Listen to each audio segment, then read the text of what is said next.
High on the hill where the sea wind whipped the stones into storm clouds stood a house.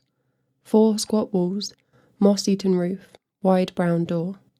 Solid and even and greying with the years, staring out over the water and aging with the relentless turn of the tides. Far down below on the beach, a man was fishing.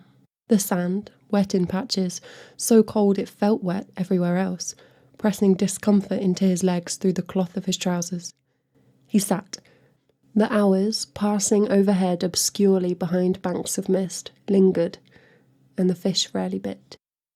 Deep beneath the cresting blues and whites, a great beast swam in the darkening depths. The light splintered as it fell, torn by the water's defences.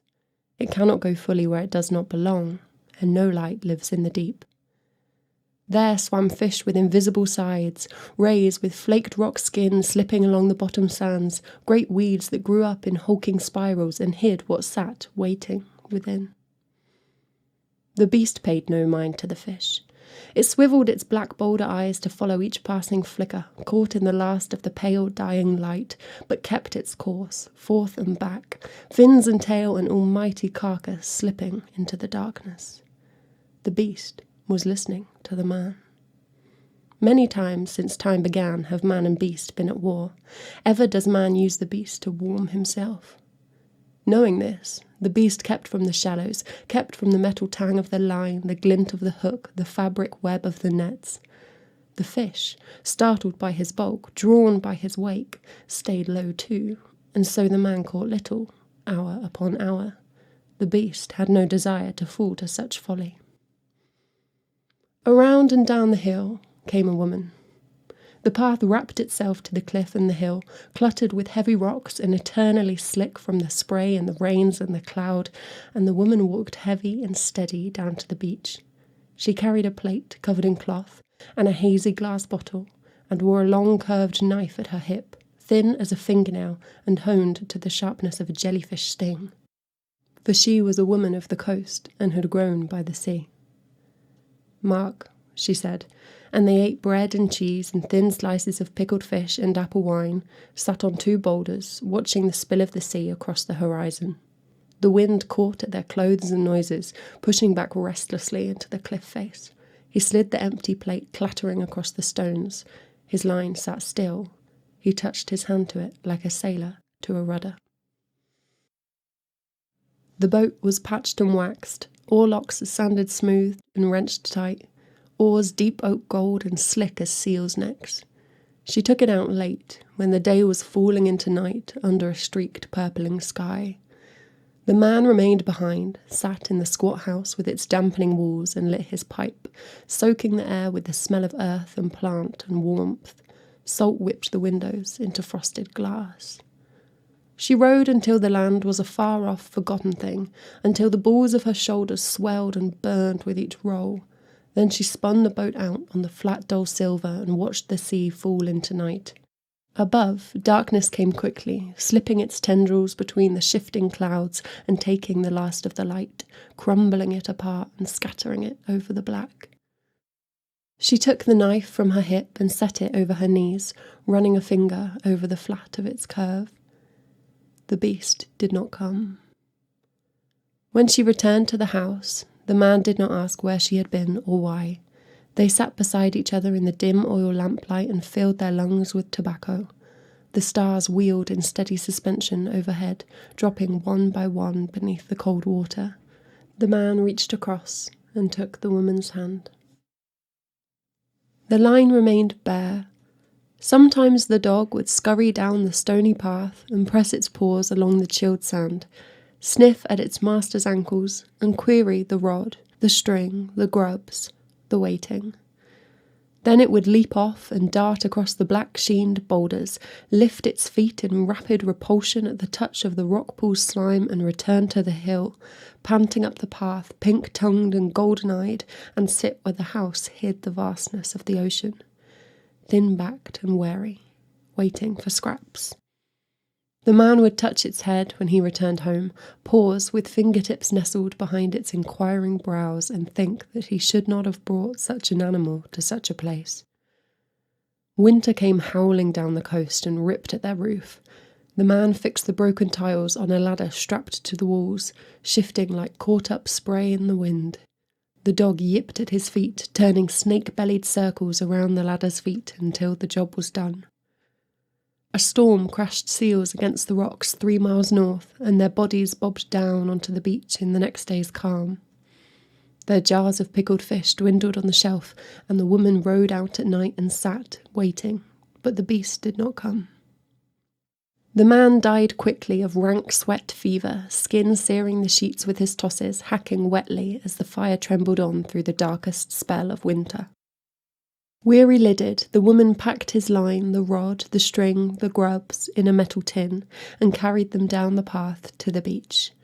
The way was crumbling, with the mountain crests that gouged at the earth each night, the rocks slick, and earth bored out of them by steel rain. But the woman walked heavy-footed and assured. Upon turning to the bed and finding his master still, the dog scrambled hastily after her. She walked the length of the beach, wrapping herself in old blue wool and searing her cheeks with salt. There at the next cliff's edge, where the misty hill where the house stood was shrouded in distance, she set the box onto a rock and watched it as it tilted unevenly upon the ancient hollows of its seat, but did not fall.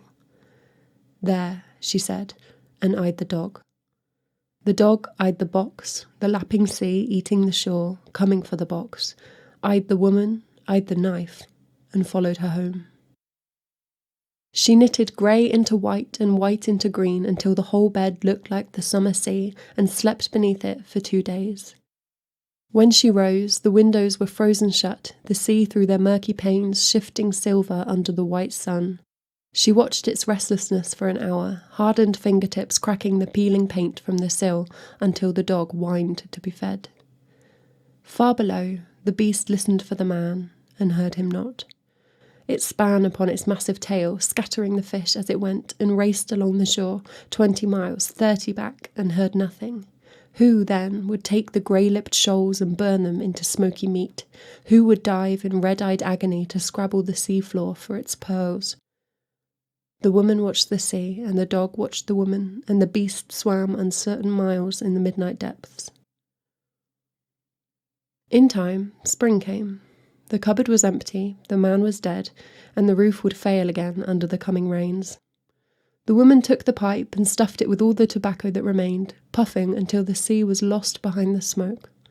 Earth sweetness and hot lungs, and she coughed at every breath, but returned again and again until the tin was bare.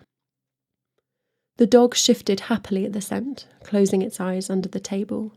The woman watched it until the smoke cleared, saw the rise and fall of its ribs, tried to match the spiral of her own breath. Then, when she could see the water once more through the windows, she shut away the tin and the pipe under the bed, took the blanket and set it beside the sleeping dog. She took the last jars of fish and brown parcels of cheese rind, the green-skinned potatoes and the last barrel of water, and set them about on the floor. It did not appear to her so very much, but then the dog was small. She covered the boat with heavy tarpaulin and bound it away in the back of a cave where the sea never crept, pushing it unsteadily against the black sheen of the rock wall until it remained where she bid it, sinking into the darkness. She walked into the water. The sand shifted for her weight and fell back to cover her steps as the waves lapped higher to her knees and her hips and her neck. That last step, to gift her lungs to the grip of the sea, caused no hesitation. Air fell in a mighty cloud from her head, spiralling upwards, and she walked on, light-footed, across the bottom of the world. Golden fish turned blue, and blue turned to white, as the weight above her grew heavy enough to crush her eyes from her skull. But she kept walking, touching one hand to the knife at her hip, like a sailor to a rudder. Down where the world became cold blood and black eyes, she found the beast. It started at her presence, for it had not heard her walking, and almost spun to dart away with its smaller bedfellows. "Why did you not come?" she asked, but her lungs were folded in paper, and she said it without air. "Why did you not come?" He looked at her from one side of his great flat head, her eyes pickled and popped and darkened by the depths, her skin moon-white. Ever have I come, he said, and ever have they tried to slay me. We would not have slain you. He was a man. And she recalled the dog left behind to eat. Had she set the door ajar so it could flee when all the food was eaten? The miles of sea between her and that hazy hill distorted the memory.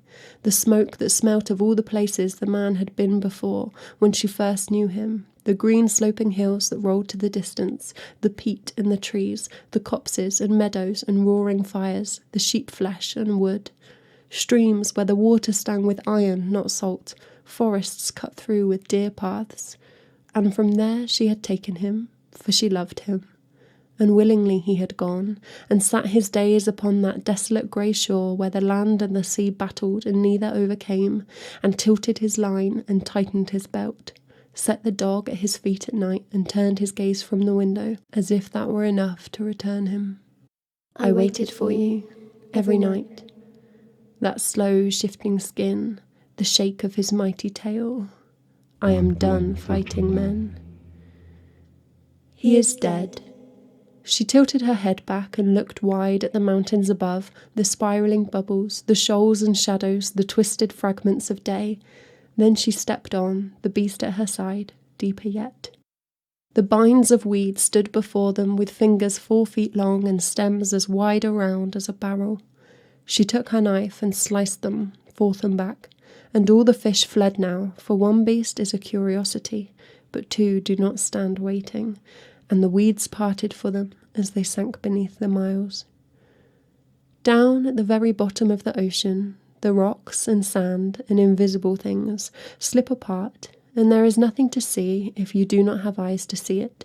And there they walked, deeper and deeper, water biting cold and pressing down like a mountain. Daughter, the beast said, and they stepped into that other world and listened no more to the heartbeats of men.